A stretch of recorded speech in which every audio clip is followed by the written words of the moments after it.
नमस्कार साथियों, KVS TGT Hindi की श्रृंखला में आपका स्वागत है। आज हम लोग पढ़ेंगे ललदत द्वारा रचित वाक, जिसमें कि कुछ दोहे हैं और उन दोहों का हिंदी अनुवाद हम लोग यहाँ पे देखेंगे।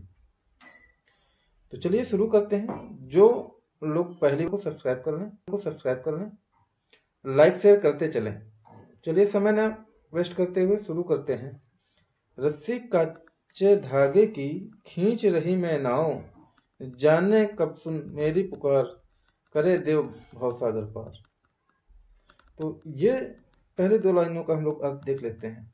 कवित्री महोदया ने बताया है कि यहाँ पे जो तुलना की गई है, जिंदगी की तुलना वो नाव से की गई। कह रहे कि रस्सी कच्चे धागे की खींच रही मैं नाव। कवित्री महोदय ने जो है अपनी जिंदगी की तुलना जो है वो एक नाव से की है, और जो है अपनी सांसों को कच्ची डोरी बताया है। और उन्होंने कहा कि मैं अपने सांसों की कच्ची डोरी से जीवन रूपी नाव को खींच रही हूं।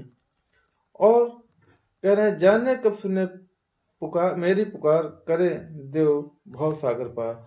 और कह रही हैं कि जैसे तैसे मैं इन सब में पढ़कर अपनी जिंदगी तो गुजार रही हूं, लेकिन पता नहीं कब प्रभु मेरी पुकार, मेरी वाणी, करुण वाणी सुनेंगे, और इस संसार का भव सागर जो जन्म मरण से इतर है, उस सब का जो है हमें भव सागर से पार उतार देंगे। तो इस तरीके से पहले दो लाइनों का अर्थ खत्म होता है।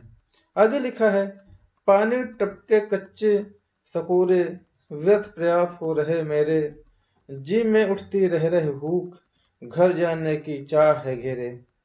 तो इस दो लाइनों में कवित्री महोदया ने बताया है कि जो हमारा रस जो है कच्चा शरीर, ये कच्ची मिट्टी की जो है शरीर है हमारी, ठीक है, ये उस मिट्टी के बर्तन की, सकोरे मतलब होता है मिट्टी का बर्तन, ठीक है, कच्चे सकोरे मतलब मिट्टी के कच्चे बर्तन। कह रहे हैं उस तरीके से है जिस तरीके से कच्चे मिट्टी के बर्तन जो है पड़े रहते हैं, या उस तरीके के घड़े से है जिस तरीके से कच्ची मिट्टी के घड़े बना जाते हैं, लेकिन उस पर लगातार जो है पानी टपक रहा है। आगे उसी तरीके से कवित्री महोदय फिर कहते हैं कि जिस तरीके से हमारे जीवन के जो साथ साथ उम्र कम होती जाती है, और प्रभु से जो है मिलने के प्रयास जो है हमारे व्यर्थ हो रहे हैं। जी में उठती रह रहे हुक, घर जाने की है चाह है गेरे। इसमें कवि ने कहा है कि हम तो प्रभु से मिलने के लिए हर बार भूख मतलब होती तड़प उठना, तो तड़प उठती है अंदर से, हर बार आवाज आती है कि हे प्रभु एक बार मिल लो। उसके बाद भी जो है परमात्मा में विलीन होने की व्याकुलता मेरे लिए बढ़ती जा रही है। तो इस तरीके से ये इसका अर्थ हो गया। आगे देखते हैं, खा खाकर कुछ पाएगा नहीं, ना खाकर बनेगा अहंकारी, सम खा तभी होगा संभावी, खुलेगी सांकल बंद द्वार की। तो पहली दो लाइन हम लोग देख लेते हैं। इसमें कवित्री महोदय ने बताया कि जीवन खा खाकर कुछ पाएगा नहीं। कह रहे कि अगर जीवन को आपको संतुलित करना है तो जीवन में जितनी भी चीजें हैं, बहुत सारी चीजें हैं जो सांसारिक वस्तुओं व भोग विलासिता में लिप्त नहीं है, तो उन सारी चीजों से आपको दूर हटना है, उस विलासिता में लिप्त नहीं होना, क्योंकि इससे कुछ हासिल नहीं हो पाएगा। बल्कि प्रतिदिन जो है आपको अपना ध्यान केंद्रित रह के आत्म को केंद्रित करना है। तो एक दिन ऐसा आएगा कि जब आप सब पूरा त्याग देंगे सब कुछ, तो आप वैराग्य धारण करने के लिए कुछ नहीं बचेगा। अगर आप वैरागी भी हो जाते हैं तो भी कुछ न बचेगा, और इस तरीके से व्यक्ति अहंकारी बन जाएगा, ठीक है। उसके बाद में लिखा है कि सम खा तभी होगा संभावी, खुलेगी सांकल बंद द्वार की। इसमें कवित्री महोदय ने कहा है कि यदि जीवन को संतुलित बनाकर बहुत ज्यादा ना सांसारिक चीजों में लिप्तता हो, और ना ही एकदम वैराग्य धारण। समखा मतलब होता है एकदम दोनों समान में, मतलब कि समान होना चाहिए। संभावी मतलब दोनों समय में ना तो बहुत ज्यादा वैराग्य धारण करना चाहिए, और ना ही बहुत ज्यादा जो है इन सब चीजों में, सांसारिक चीजों में लिप्त होना चाहिए, बल्कि दोनों को बराबर यानी संतुलित मात्रा में अपने जीवन में जगह देनी चाहिए। तो जिससे क्या होगा, समान संतुलन की भावना मन में उत्पन्न रहेगी। खुलेगी सांकल, सांकल मतलब होता है हृदय, बंद द्वार। इसमें लिखा है, इसमें कहा है कवित्री ने कि हमारे जो हृदय है वो दूसरों के लिए हमेशा दया, करुणा और उदारता के लिए होना चाहिए, जिससे मन की सारी दुविधाएं दूर होंगी और हम अपने जीवन में उसे अपना पाएंगे और हृदय से सभी लोगों के लिए समान भाव से मदद करने के लिए द्वार खोल पाएंगे। तो इस तरीके से इसका अर्थ हुआ। ठीक है, आगे देखते हैं क्या था। आई सीधी राह से गई न सीधी राह, सुषमा सेतु पर खड़ी थी बीत गया दिन आह। तो चलिए पहले इन दो लाइनों का अर्थ समझ लेते हैं। इस काव्यखंड में कवित्री महोदया ने बताया है कि अगर आप अपने कर्मों पर पश्चाताप कर रहे हैं या पछता रहे हैं, तो वो कहते हैं कि अगर आप इस दुनिया में आई थी, यानी जब जन्म लिया था, तब उनका मन एकदम पवित्र था, एकदम निर्मल था।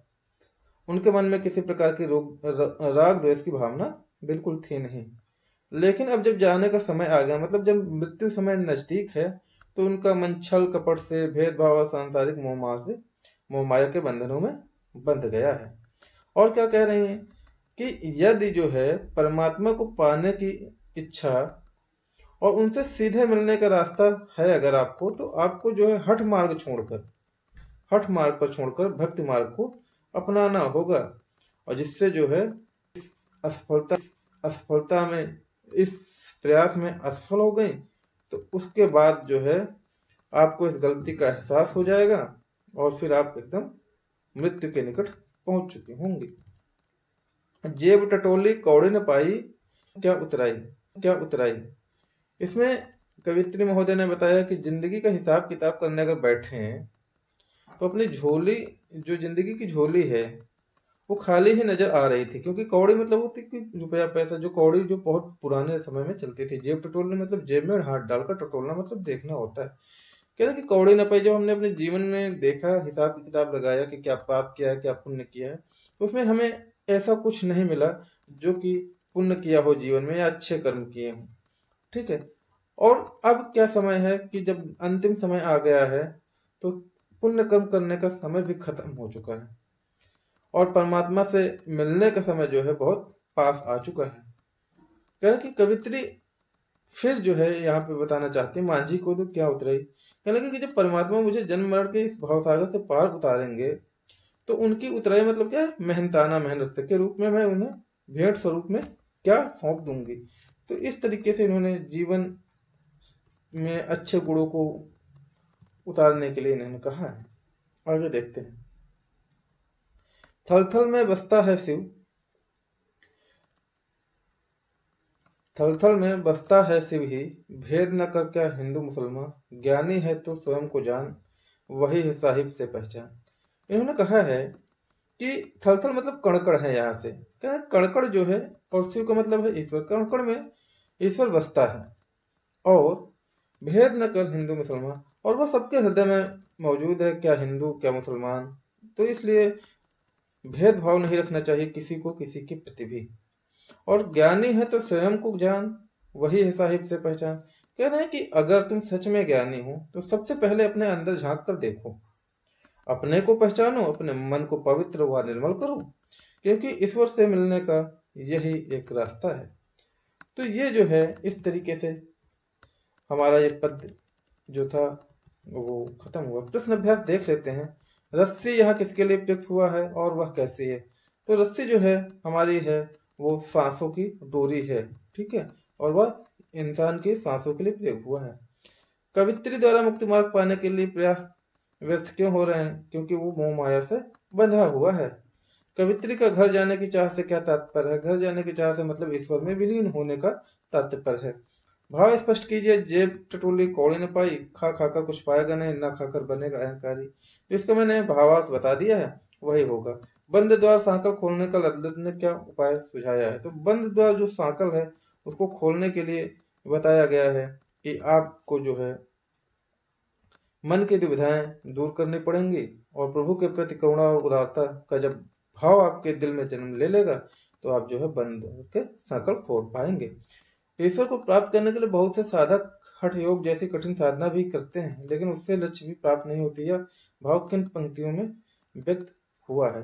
तो ये भाव जो है, ये अगर आप देखें तो ये वाली जो लाइनें हैं, आई सीधी राह से गई न सीधी राह, सपनों से पर खड़ी थी बीत गया दिन। हाँ, तो ये वाली चीजें हैं। ज्ञानी से कवित्री का क्या अभिप्राय है? ज्ञानी का अभिप्राय कवित्री का अभिप्राय ज्ञानी से ये है कि आप अपने अंदर झांक कर देखिए और अपने बुरे और भले की चीजें को पहले खुद देखिए, उसके बाद में आप ज्ञानी खुद ही हो जाएंगे। बाकी रचना और अभिव्यक्ति है, इसको आप पढ़ लीजिएगा। पाठ्येतर ये हमने बता ही दिया है। वाक की कुछ ये देखिए, वाक मतलब वाणी होता है, कच्चे तो कोरे मतलब स्वाभाविक रूप से कमजोर, रस्सी धागे की कमजोर व नासवान सहारे, नाव जीवन रूपी नाव, सम साम अंतःकरण बायंजु की निंद्रा। ठीक है, तो इस तरीके से ये शब्द साधना है, तो इसको आप जो है देख सकते हैं। मिलेंगे नए वीडियो के साथ में, तब तक के लिए ख्याल रखिए और स्क्रीनशॉट ले लीजिएगा इनका, या फिर वीडियो पॉज करके देख लीजिएगा। तो चलिए आज के लिए इतना ही, मिलते हैं नए वीडियो के साथ में। जो भी लोग नए हैं चैनल पे सब्सक्राइब कर लें, लाइक शेयर करते रहें। जय हिंद।